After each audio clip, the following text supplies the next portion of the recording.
پریز ہالےلویا، خداوند کی تعریف ہو۔ خداوند جو بھلا ہے اور اس کی شفقت ابدی ہے۔ میری طرف سے آپ سب کو سلام۔ میں پاسٹر ڈیوڈ سجاد آپ کے درمیان خدا کے کلام کے لیے آج پھر Grace network T V کے توسط سے اور پاسٹر دانش پیٹر کی عظیم محبت کے وسیلہ سے آپ سب کے سامنے ہوں، اور میں زندہ خدا کا شکر ادا کرتا ہوں۔ خداوند آپ کو بڑی برکت دے۔ آج میں آپ کے لیے ایک بڑا ہی خصوصی پیغام لے کر آیا ہوں، اور جس میں آج چونکہ خواتین کا دن بھی ہے، اور میں ایک ایسی زبردست خادمہ کو آپ کے سامنے پیش کرنا چاہتا ہوں جس کی زندگی جو ہے پوری کی پوری میں دیکھتا ہوں کہ خدا کے لیے وقف ہو گئی ہے۔ ہالےلویا۔ تو آئیے میرے ساتھ خدا کے مقدس کلام کو کھولیں۔ مقدس لوکا کی معرفت لکھی گئی انجیل اور اس کا 2 باب اور اس کی 35ویں آیت سے ہم خدا کے مقدس کلام میں سے پڑھیں گے، بلکہ 36ویں آیت سے۔ اور آشر کے قبیلہ میں سے ہنا نام فنویل کی بیٹی ایک نبیہ تھی۔ وہ بہت عمر رسیدہ تھی، اور اس نے اپنے کنوارپن کے بعد 7 برس ایک شوہر کے ساتھ گزارے تھے۔ وہ 84 برس سے بیوہ تھی اور ہیکل سے جدا نہ ہوتی تھی، بلکہ رات دن روزوں اور دعاؤں کے ساتھ عبادت کیا کرتی تھی۔ وہ اسی گھڑی وہاں آ کر خدا کا شکر کرنے لگی، اور ان سب سے جو یروشلم کے چھٹکارے کے منتظر تھے اس کی بابت باتیں کرنے لگی۔ پاک کلام کے پڑھے اور سنے جانے پر خدا کی برکت ہو، آمین۔ ہم یہاں پر ایک ایسی خاتون کا ذکر دیکھتے ہیں، اور پوری دنیا کے اندر یہ حصہ خاص طور پر تحریر کیا گیا، اور موجودہ دنوں کے اندر ہم دیکھتے ہیں کہ خواتین کا دن منایا جاتا ہے، اور میں سمجھتا ہوں کہ خواتین کا کردار جو ہے وہ ریڑھ کی ہڈی سے بھی زیادہ کا اہمیت رکھتا ہے۔ اور ہم دیکھتے ہیں خدا نے جب آدم کو پیدا کیا، اپنے ہاتھوں سے بنایا، تیار کیا، اور ہم دیکھتے ہیں پرانے عہد نامہ کی پہلی کتاب کے اندر، پیدائش کے اندر، کہ خدا نے پرندوں کو بنایا، جانداروں کو بنایا، درختوں کو، مچھلیوں کو، سمندر کے پتہ نہیں کون کون سے ہم دیکھتے ہیں، جانوروں کو ہم دیکھتے ہیں وہاں پر۔ لیکن یہاں پر ہم دیکھتے ہیں کہ خدا نے آدم کے لیے کسی ایسے جاندار کو سلیکٹ نہیں کیا کہ وہ اس کی زندگی کا حصہ بن سکے، وہ اس کا مددگار بن سکے، وہ اس کی رہنمائی کر سکے، اس کے ساتھ دکھ باندھ سکے، اس کے ساتھ اپنی تکلیف بیان کر سکے۔ لیکن خدا نے اس بات کو بڑا ہی قریب سے محسوس کیا کہ آدم کا اکیلا رہنا ٹھیک نہیں، اور خدا نے، ہم دیکھتے ہیں، اس کی پسلیوں میں سے ایک پسلی کو لے کر اس کے لیے ایک خاتون کو تیار کیا، اور اس کا نام بھی ہم دیکھتے ہیں خدا نے نہیں رکھا، بلکہ آدم نے جب اس کو دیکھا تو وہ خوش ہوا، اور اس نے کہا یہ تو میری ہڈی میں سے ہڈی اور میرے گوشت میں سے گوشت ہے، اور اس نے اس کا نام ہوا رکھا، یعنی کہ زندوں کی ماں۔ اور میرے عزیز بہنوں بھائیوں، ہم معاشرے کے اندر خاتون کا کردار ہم دیکھتے ہیں بڑا ہی امپورٹنٹ ہے ہر ایک انسان کے لیے، اور روحانی طور پر بھی ہم دیکھتے ہیں، مذہبی طور پر بھی، کہ ایک خاتون کا کردار جو ہے میرے اور آپ کے لیے اور معاشرے کے لیے بڑا ہی امپورٹنٹ ہے۔ اور یہاں پر ہم دیکھتے ہیں ایک خاتون کا ذکر آیا ہے، اور وہ ایک ایسی خاتون ہے جو 84 برس سے بیوہ ہے، اور یہ کوئی چھوٹی عمر نہیں ہے۔ 84 یعنی کہ 84 برس سے وہ بیوہ ہے، اور لکھا ہے کہ 7 برس اس نے اپنی زندگی کے ایک شوہر کے ساتھ گزارے۔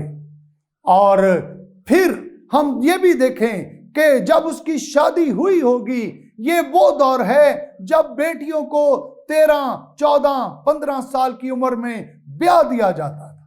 اور میں جب اس حوالے کو دیکھ رہا تھا تو میں یہ سوچ رہا تھا کہ اس کی زندگی 84 برس سے نہیں بلکہ پیدا ہونے سے لے کر یہ ایک راست باز اور پاکیزگی کی زندگی گزارنے والی خاتون ہے۔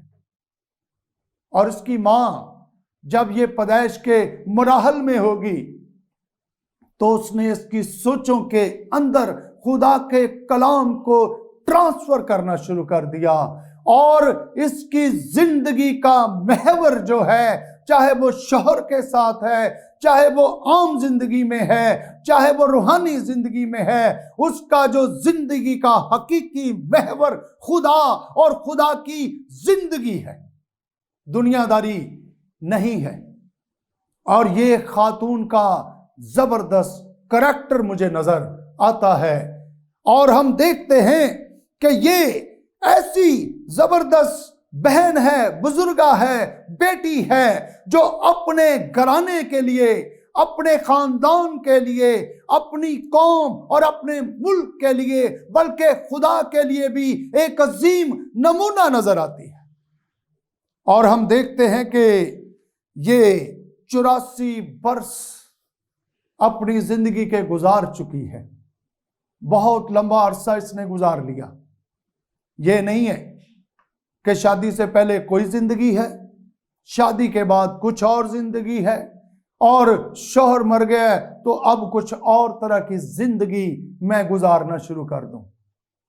خدا کے لوگوں، اس بہن کو آپ اپنی زندگی کے اندر ایک نمونہ بنانا شروع کریں۔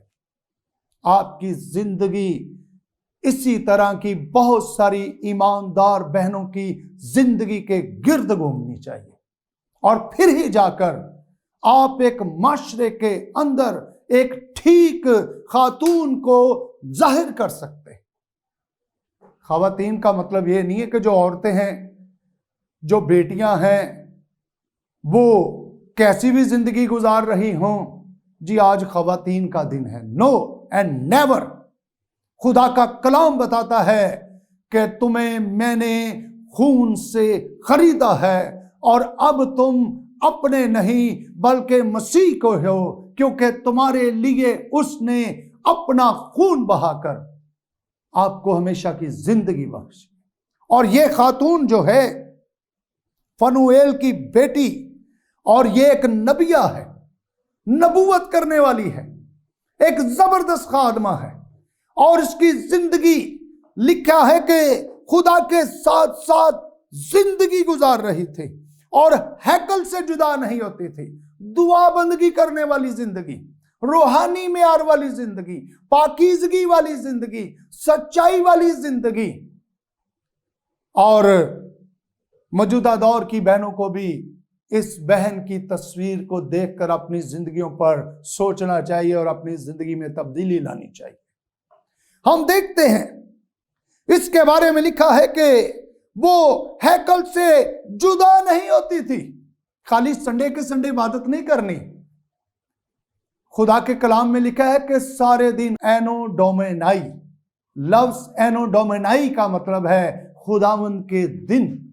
ہر ایک دن خداوند کا ہے، ہر روز خداوند کا ہے۔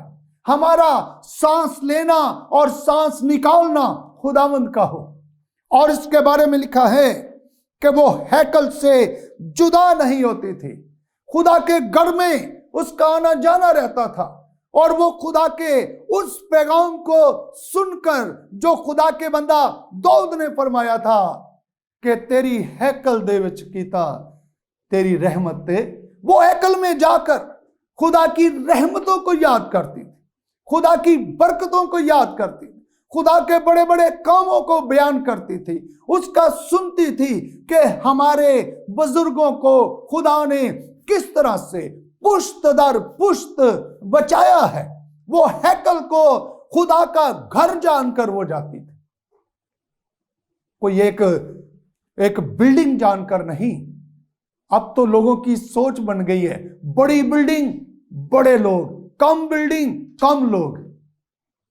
بڑے بڑے ہم جاتے ہیں خالی لوگوں کو دکھاوے کے لیے, ایسی ایسی ڈریسنگ کر کے, ایسے ایسے ڈریس پہن کر, ہمارا ڈیزائن جو میک اپ کا بھی ہے وہ بھی خدا کے کلام کے مطابق نہیں. خدا کا کلام بتاتا ہے کہ تمہارا لباس جو ہے حیادار ہونا چاہیے اور تمہارا میک اپ جو ہے وہ ظاہری نہ ہو.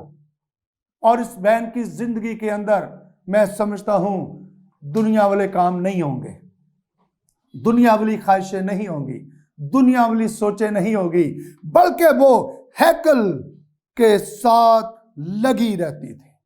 اور ہیکل میں جانا ہی نہیں ہے, بلکہ لکھا ہے کہ رات دن روزوں اور دعاؤں کے ساتھ عبادت کیا کرتی. دعا گو تھی. پہلی بات اور ہے کہ وہ دعا گو بھی تھی.